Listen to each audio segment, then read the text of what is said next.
Hello and welcome to Whisky Resource. My name's Mark. This is review number 58 and I'm going to be doing another bourbon.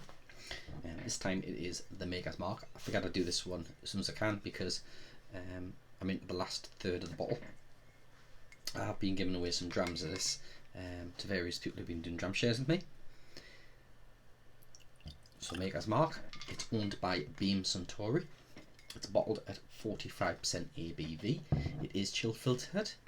It has natural colour because it's a bourbon. It's a Kentucky straight bourbon. I have to do a lot of digging around to find out anything about age. There is no age statement.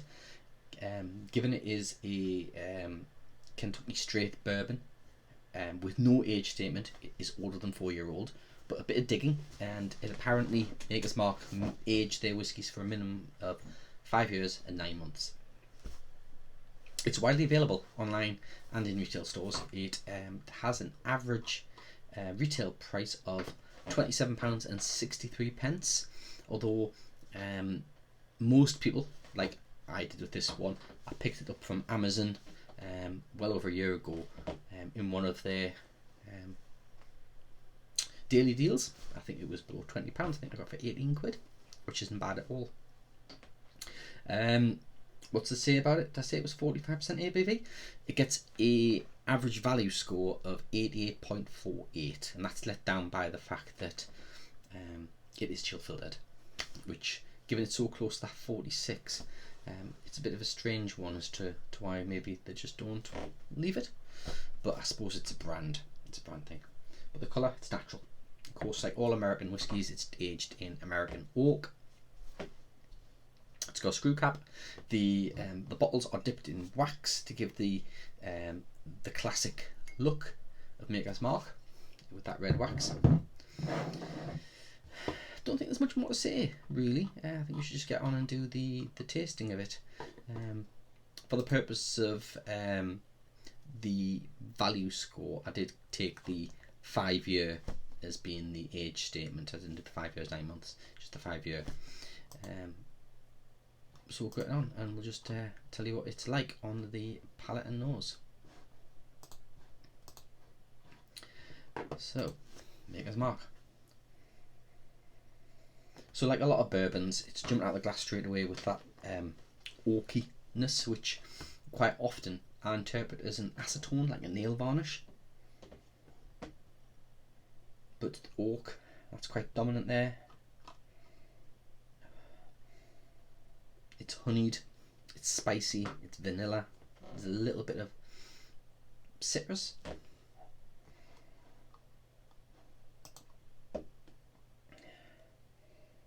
Caramel.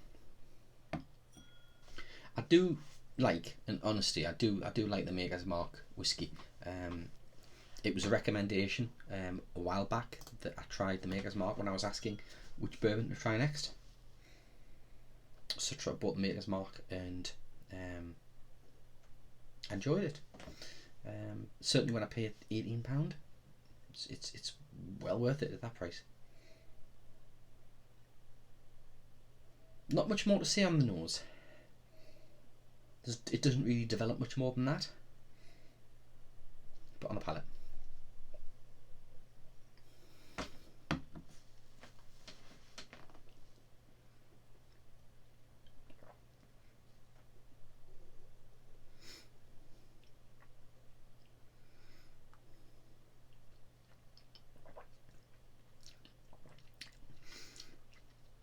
it's a caramel vanilla light cream with a touch of fruit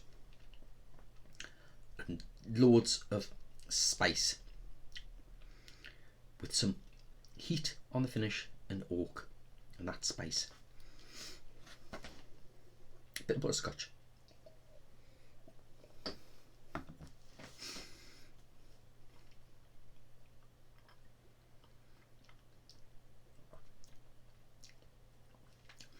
The alcohol isn't too present.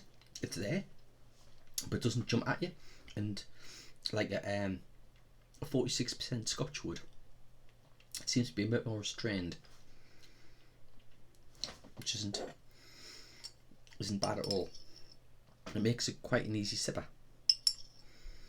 So I'm going to pour a couple of dashes of water in that, just to see how it develops with a bit of water in there. Because I'd imagine there's quite a bit of oil, given it's coming from new American oak. It is quite dry. My mouth's starting to dry as if I need to take a drink of water. It's actually quite coating, quite mouth coating.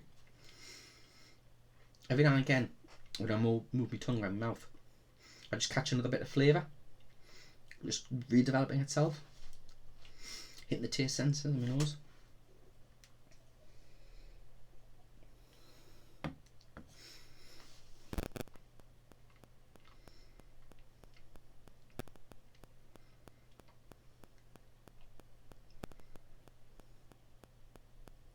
More oak.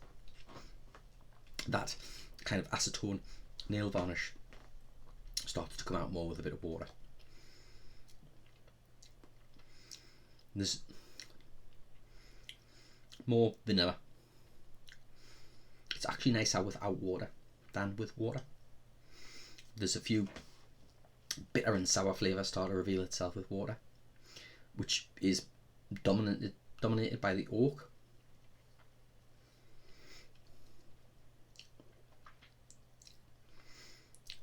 I'm trying to work out what the nut is. There is some kind of a nut going on there. It's like a walnut or a hazelnut.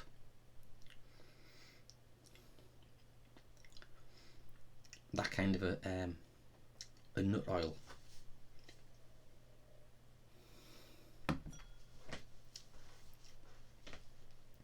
Now, I say I'm close to finishing the bottle, and I won't buy another bottle unless it came on offer. I want to explore other bourbons. At the moment, I'm quite happy buying samples of bourbons,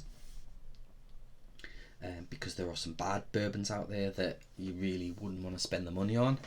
In the UK, we've got quite a limited selection of bourbons affordably available at retail prices.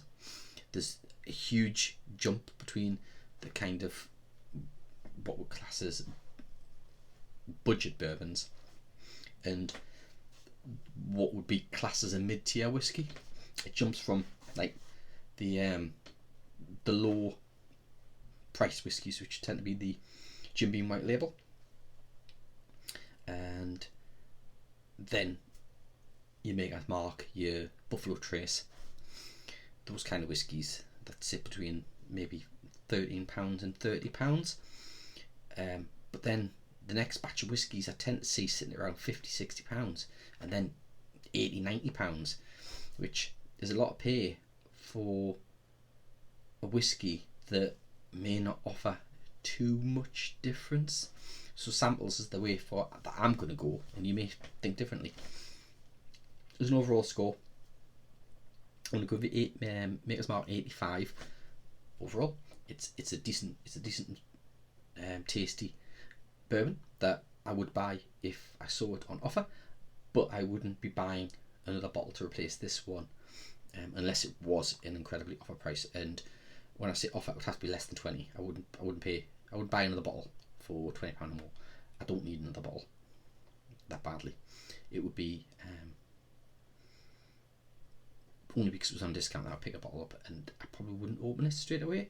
It would sit there until such time as maybe I had my friends around and we did a tasting evening. But certainly if you do enjoy your bourbons and you've not had Maker's Mark, give it a go, because you might find that it's one of the ones that you enjoy and you'd want to have regularly in your collection. That's it. Thank you very much. Laters.